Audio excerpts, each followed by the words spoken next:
Terus bagaimana caranya kita mengenal Allah? Saya pengen tanya pengalaman masing-masing. Allah menurut saya adalah, ya, sampaikan.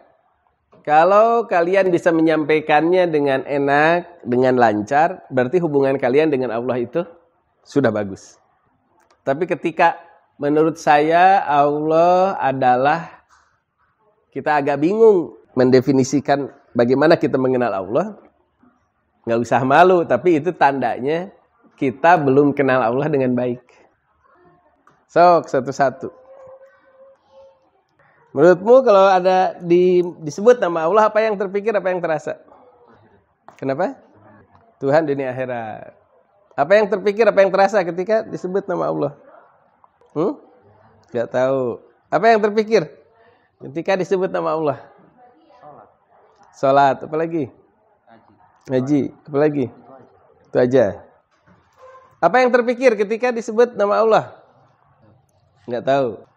Apa yang terpikir ketika disebut nama Allah? Asmaul Husna. Oke. Apa yang terpikir ketika disebut nama Allah? Kenapa? Surga dan neraka. Apa yang terpikir ketika disebut nama Allah? Tuhan. Apa lagi? Pas mau dengar azan. Apa yang terpikir ketika dan terasa ketika disebut nama Allah? Gak tahu. Nih yang muslimah nih. Apa yang terpikir dan terasa kalau disebut nama Allah? Kenapa? Menciptakan alam semesta. Apa lagi? Itu saja. Apa yang terpikir ketika disebut nama Allah? Yang patut kita sembah. Apa lagi? Baik. Teman-teman semua sudah mengenal Allah Subhanahu wa taala. Tetapi belum bisa menyimpulkan dari sisi perasaan. Tapi kalau disebut bapak ibu pasti bisa langsung. Yang terpikir tentang bapak, yang terpikir tentang bapak apa? Bekerja keras. Apa lagi? Bekerja keras baik. Bapakmu? Humoris. Apa lagi? Suka bercanda. Bapakmu? Bekerja keras. Bapakmu? Iseng. Apa lagi? Baik. Tentang bapakmu gimana? Yang terpikir tentang ayah? Kalau lagi marah apa? Kalau lagi marah kadang bikin takut. Kalau bikin takut. Terus apa lagi? Kadang lucu-lucu. Kadang lucu-lucu juga. Bapakmu? Cari nafkah. Bapakmu? Kerja keras baik. Bapakmu? Iseng. Apa lagi? Sama. Bapakmu? Suka beramal. Alhamdulillah. Gimana kalau terpikir tentang ayah? Sayang. Apa lagi? Baik. Terpikir tentang ayah? Kerja keras. Apa lagi? Baik. Apa lagi? Nah, dari sini kita bisa melihat bahwa ternyata Ananda bisa menjelaskan lebih banyak tentang ayah. Dan kalau tanya soal ibu, bisa menjelaskan lebih banyak lagi.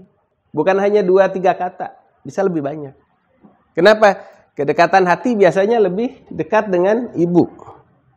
Bagi yang lebih dekat dengan ibu, tapi mungkin ada yang bisa lebih menjelaskan tentang ayah yang lebih banyak. Mari kita bermuhasabah, tapi kenapa ketika kita ditanya tentang apa yang kau tahu, kau rasakan tentang Allah, kita tidak sebanyak tadi? Ya, ada yang bilang sholat, azan, ada yang bilang dunia akhirat. Bahkan ada beberapa yang bilang nggak tahu, dalam arti bingung mau ngomong apa kan? Nggak tahu itu bukan berarti nggak tahu Allah, tapi bingung saya mau bicara apa. Ya.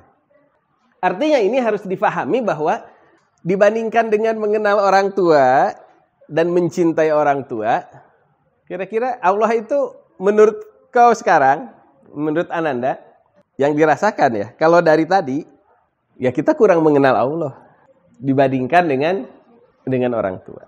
Bahkan sambung rasa pun kita kurang nyambung rasa kita kepada Allah dibandingkan dengan rasa kita kepada orang tua. Kata kita, ya jelaslah Ustaz, orang tua kan kelihatan. Ya, orang tua kan hari-hari ada. Orang tua kadang-kadang kalau pas ngambek kita takut. Kadang-kadang jengkel juga karena orang tua iseng misalnya kan. Kita kagum, kelihatan kerja kerasnya orang tua. Kalau Allah kan gak kelihatan. Jadi wajar kalau perasaan kita tidak seperti kepada orang tua kita. Kalian diurus dari kecil sampai sebesar ini karena Allah memasukkan rasa kasih sayang itu kepada orang tua kita. Bahwa adanya rasa cinta dari orang tua kita kepada kita adanya rasa sayang dari orang tua kita kepada kita, kalau itu yang terpikir, kita sayang sama orang tua, kepada Allah yang memasukkan rasa kasih sayang kepada hati orang tua akan lebih sayang lagi. Saya tanya sekarang, pernah ketemu kakek enggak? Udah meninggal. Pernah ketemu kakek? Pernah. Siapa yang pernah hidup beberapa tahun atau beberapa belas tahun sama kakeknya? Kakeknya sampai sekarang masih ada. Angkat tangan. 1, 2, 3, 4, 5. Ini yang putri saja. Apa yang kau pikir tentang kakek? Kakek atau nenek gimana? Baik, tapi kadang galak juga. Sayang sama bapak ibu atau lebih sayang sama kakek? Kakek nenek. Kadang bapak galak, ya, ibu galak, kakek juga kadang-kadang galak. Galakan mana bapak ibu sama nenek, kakek? Galakan bapak ibu. Bagaimana yang kau rasakan tentang kakek nenek? Baikan mana bapak ibu sama kakek nenek? Baikan kakek ya? Baikan kakek. Lihat, ini kita pengalaman nih ya. Masing-masing kalian rasanya sama. Lebih sayang sama kakek daripada sama ayah ibu kalau dibandingkan. Nah, itu salah satu anugerah cinta yang Allah berikan ke dalam hati seorang cucu yang menganggap kakek neneknya lebih baik dari ayah ibunya. Itu juga kasih sayang yang Allah berikan kepada seorang kakek yang gak tahu kenapa. Kalau sama cucu itu lebih sayang daripada kepada anak dulu. Tetapi salah satunya adalah kenapa kalian lebih sayang kepada kakek dan nenek? Karena berterima kasih juga adanya ayah dan ibu itu karena ada kakek dan nenek. Semua kebaikan orang tua itu karena juga diajarkan oleh kakek kita kepada ayah kita, dari kakek nenek kita kepada ibu kita. Coba kalau kakeknya dulu pimpinan gangster, ya, anaknya tidak diajari kasih sayang. Boleh jadi kalian ada di tempat sampah ketika masih bayi. Boleh jadi kalian hanyut di pinggir sungai. Nggak ada cerita begini. Nggak ada. Karena kakek tidak punya rasa kasih sayang. Tidak mengajarkan kasih sayang kecuali kebrutalan aja kepada ayah ibunya. Nah, sehingga anaknya nasibnya nggak jelas. Ada yang bahkan diaborsi sebelum lahir. Maka cinta ayah dan ibu kepada kita itu diajarkan oleh kakek nenek. Sehingga kita lebih segan, lebih hormat, lebih sayang pada kakek nenek. Kalau kita menyadari bahwa cinta yang diberikan kepada kakek nenek, ayah ibu adalah dari Allah Subhanahu wa taala, kita akan lebih sayang kepada Allah Subhanahu wa taala. Itu salah satu cara untuk menimbulkan ada baper kita kepada Allah. Jadi kalau setiap melihat kebaikan, kebaikan ini terjadi karena Allah yang mengilhamkan. Kebaikan dari kakek, dari nenek, dari ayah, dari ibu nggak akan ada kalau bukan ilham dari Allah Subhanahu wa taala. Ya. Kalau kita ingatnya ke sana, lama-lama pada diri kita akan tumbuh rasa sayang, cinta, syukur kepada Allah Subhanahu wa taala. Tapi kalau nggak dihubungkan ke sana, ya yang kelihatan cuma ayah ibu. Jadi biasakanlah kalau melihat segala kebaikan, kebaikan itu dari Allah Subhanahu wa taala. Memang Allahnya tidak kelihatan. Kok bisa sih? Ya karena secara pengetahuan dan secara iman itu tidak akan terjadi kalau bukan dari Allah Subhanahu wa taala. Kalian nonton TV nih. Pernah nonton TV kan? Pernah nggak nonton TV sebuah cerita sampai kalian meneteskan air mata mewek begitu biar laki-laki juga nangis? Pernah nggak? Nah, ada yang pernah, ada yang enggak ya. Tergantung. Tapi kebanyakan suaranya pernah kan? Ya, pernah kan? Kalau kalian hanya melihat di layar kaca tentang drama itu, ya kalian nangis karena ceritanya. Tapi kalau kalian tahu bahwa yang pinter itu adalah sutradaranya, pengarang ceritanya, maka kalian akan lebih mengagumi sang sutradara dan pembuat cerita daripada kepada yang terlihat, kepada aktor dan aktrisnya.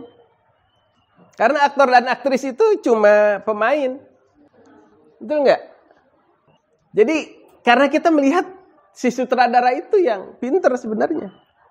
Pinter membuat alur cerita, pinter cari aktor, pinter cari aktris. Sehingga ketika terlihat hasilnya seperti itu. Ketika film itu main, kelihatan gak sutradaranya? Enggak kan? Tapi kita tahu yang hebat itu sutradaranya. Nah, kalau kepada film saja kalian bisa begitu, sutradara alam semesta, pembuat alur cerita dunia dan akhirat, yang menciptakan semua manusia yang jadi aktor dan aktris ketika hidup di alam dunia ini adalah Allah Subhanahu wa taala. Maka kalian harus mulai menyadari bahwa semua cerita hidup saya, berkenalan dengan banyak orang ini disutradarai oleh Allah Subhanahu wa ta'ala. Ketika semuanya indah, keindahan itu dari Allah sang sutradara, maha sutradara. Hal yang menyenangkan, hal yang menggembirakan, hal yang membuat kita senang, itu sutradaranya adalah Allah sang maha sutradara. Kita harus bersyukur kepada Allah yang membuat kita mengalami pengalaman hidup yang indah bertemu dengan orang-orang yang baik. Dan ketika kita mengalami saat-saat sulit, saat-saat berat, ingat itu juga disutradarai oleh Allah Subhanahu wa taala menguji iman kita. Maka yang terpikir saya harus lulus ujian. Betul nggak? Tidak jadi jengkel sama yang kita temui dan terus-terusan dendam pada orang yang kita kenal. Ini sutradaranya maunya begini, menguji kita. Ini memang pemikiran yang lebih tinggi. Dan itu hanya bisa difahami ketika orang itu baligh. Ya sudah usia belasan tahun kayak kalian. Kalau yang masih kecil-kecil, apalagi masih di bawah 5 tahun, belum bisa diajak berpikir seperti ini. Belum bisa. Karena itu pemikiran dibalik fakta.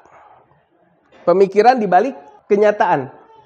Karena itulah yang masih kecil, belum dihitung amalnya sebagai amal dirinya. Kalau dia baik, itu orang tua yang dapat pahala. Karena dia belum punya kemampuan membayangkan di balik semua yang terlihat ini ada sutradara. Tapi kalau kalian yang sudah balik gini, di atas 12 tahun kalau secara fikih, atau mungkin di bawah itu ketika sudah menunjukkan tanda-tanda kematangan biologis, itu dianggap sudah bisa membayangkan hal-hal yang di balik kenyataan itu. Maka itu yang menjadi amal. Ya, itu yang jadi amal.